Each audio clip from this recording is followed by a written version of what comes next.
Мен Нарын областынын Кочкор районунун Кызылды деген айылынан болом. Атым ДАЙЫРБЕК. Ошо КЕЛЕЧЕК кооперативине интернеттен, соткадан эле рекламаларын көрүп, анан бир топко ИШЕНБЕЙ жүрдүк.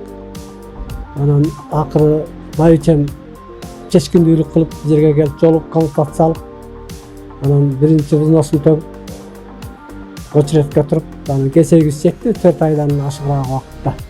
Буюрса оформить этип өсүскө үйдү алып атабыз, 2 комнаталык квартира. 1.590.000 алабыз бул келечектен. Ошонун 25%-ын биз өсүбүз тапканбыз. Анан айына 10.000, анан 2.000-ин кошумча алардын услугасын төлөп турабыз. Анын шарттары жеңил экен, балдар жакшы тейлейт экен, убара алган жок. Рахмат.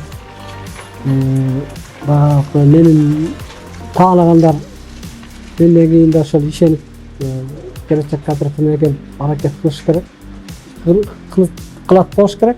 Анан ишенгиле, бизде үйгө ээ болгула, баарыңарга жакшылык тилейм.